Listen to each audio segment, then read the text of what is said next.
This is the Good Neighbor Podcast, the place where local businesses and neighbors come together. Here's your host, Sophia Yvette. Welcome to the Good Neighbor Podcast. Are you in need of a personal trainer? Well, one may be closer than you think. Today, I have the pleasure of introducing our good neighbor, Steve Hess with Fighting for Fitness. Steve, it's great to have you on today. Now, we are so excited to learn more about you and your business. So go ahead and tell us just a little bit more about your company.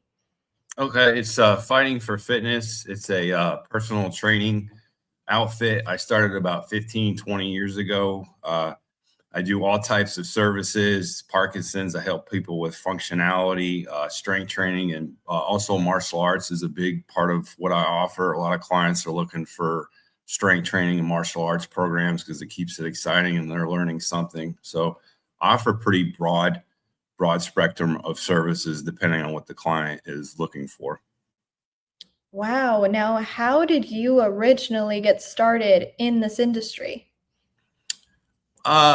I had a finance degree and I was in finance for about 5 to 6 years. I moved out here from Atlanta, and after doing it for during that time, it kind of was something I figured out wasn't what I wanted to do the rest of my life. And I always had a passion for fitness. And I was training martial arts and fighting, and it doesn't really go well in a corporate environment. So I had some people that were asking me to train them, and I was in between. I was actually a consulting role in between roles. And so I started training individuals, and it just kind of took off from there between, me doing that and then helping them with their nutrition and diet. Wow. Now let's dive into the personal training world for a minute here. What is the biggest misconception you come across on the day-to-day? Just what a good personal trainer actually can do for somebody. I don't think the average person realizes how between diet, nutrition, and training, the whole picture. A lot of people just look at the industry and think, oh, you're just lifting weights. As I said in the intro, like I have a broad spectrum of clients. I just recently trained somebody that was during her pregnancy or up to her pregnancy, 3 to 4 weeks. I trained her until she had her baby. She wanted to maintain her strength and have quicker recovery after she had her pregnancy. I have another client that has Parkinson's. I do a lot of boxing, agility, and balance drills with him. There's whole boxing programs that are based around Parkinson's patients. And then as I said earlier, I have some clients that do strength training, hybrid programs along with martial arts, where one day they'll do strength training and conditioning, another day they'll do jiu-jitsu or boxing.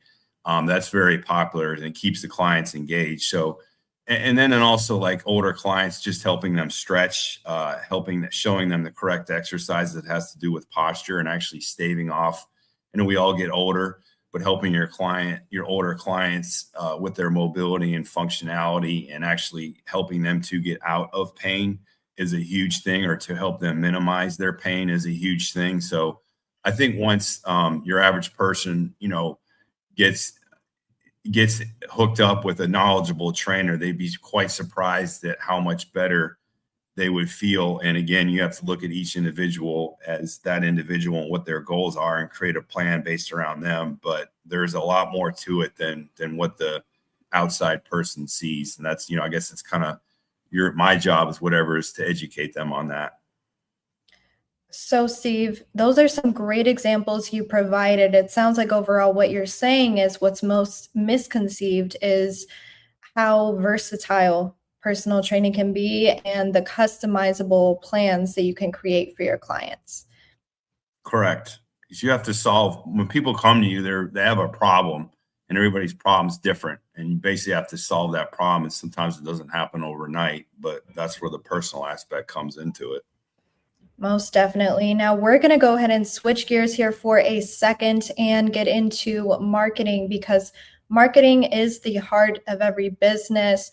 So ideally, who is your ideal client? If there's an age range you can give us, since you work with a broad spectrum, and how are you attracting them today?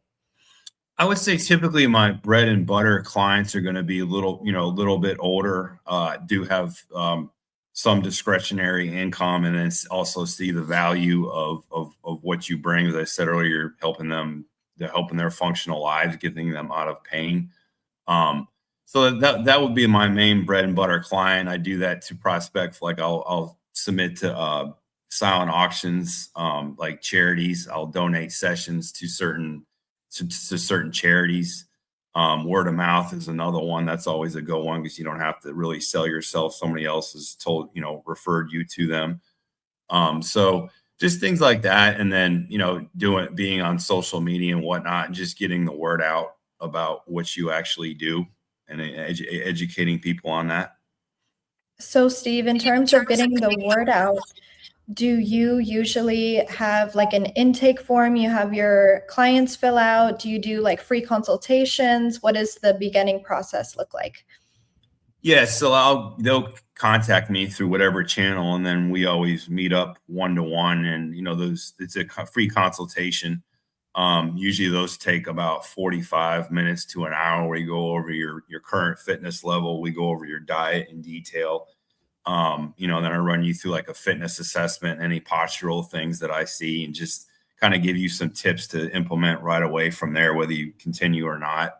But just it's kind of like an educational download that first session. And again, it's figuring out what the client needs and then showing, like, most people always need help with their diet in some way, shape, or form. And you can always, give somebody some like uh, great tips just from that consultation that they can take away and start implementing. Like correct, like drinking water, for example, is one thing. So I'm not speaking in platitudes. Most people don't. Most people don't drink enough water and dehydrated. And you'd be surprised at and especially taking it with electrolytes. If you do that, you'd be surprised, especially if you're dehydrated, how much better you're going to feel just on that. One So, example. so staying well hydrated, what are some other keys when it comes to proper nutrition and fitness? I would say one of the most basic understanding of macros, and like generally just having a general purpose with what you eat. And like I don't recommend counting calories because it's unless the person wants to. Most people don't really enjoy counting or want to count calories. You don't have to, but basically educating the person on macros, that's your protein, fat, and carbohydrate breakdown for each meal. And then, as I said earlier, let's say somebody has a goal of, they want to lose weight. Well, you need to get an idea of how many calories they burn and how many calories they're taking in, and then structure the nutrition plan based around that. And again, it's not rocket science, but just giving the customer a basic understanding of nutrition from that standpoint and constantly reinforcing it. And then they themselves have the knowledge of the power to make the decisions themselves, and they would know what they're doing. And it should that, there's no fitness is not always an upward trajectory. You're going to have life gets in the way. You're going to have setbacks.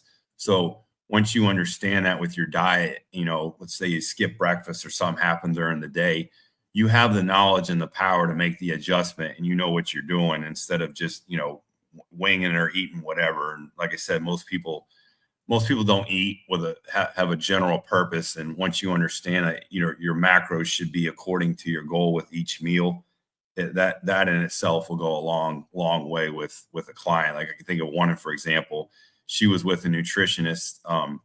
She got with me about 2 months ago, and she had a nutritionist 6 months ago, and she's lost 3 pounds, 2 pounds in that 6 months. I got with her and she's already down 10 pounds, and healthy weight loss, it should be 1 to 3 pounds a week if you're doing everything properly. And that's going to change the more you lose. But just little examples like that. And again, it's just educating the client on what they need to eat and how macros work. That's a huge base foundation of nutrition education. Well, Steve, you have a lot of great information to share with our audience today. Have you ever thought about having your own podcast for the business before? Yes. I mean, that's something that I've thought about. I know I've mentioned social media. That's something I just need to be more personally do more of. But yeah, I thought of doing a podcast before. Now, before we close out, What is the greatest takeaway you would like our listeners to gather today from learning about fighting for fitness? Probably the takeaways from this is just what I said is, I don't know, like look at your diet. Do you drink enough water? Take electrolytes, look into eat with a purpose. Make sure every meal that you eat has fat, protein, and carbohydrates. Have your fiber. Probably the biggest takeaway if you're just watching this is, I guess, especially as hot as it is out now, is making sure that you are hydrated. There's thousands of functions that your body relies on, and hydration is a variable in that. And I'm going to say it again: you'd be quite, especially if you're a dehydrated person. If you don't have enough water in your body, you'd be surprised at what drinking adequate water will do for you. Yes. And where can our listeners go to learn more about fighting for fitness, the best place? Probably my social media, my Facebook. It's Steve Hess, and then the website, you can go on there. It's www.fightingfor4fitness.net. You can contact me through there. You can go on Google. I'll have Google Places page.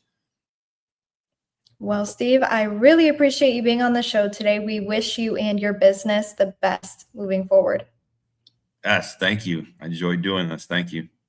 Thank you for listening to the Good Neighbor Podcast. To nominate your favorite local businesses to be featured on the show, go to gnpfrisco.com. That's gnpfrisco.com. Or call 469-221-9345.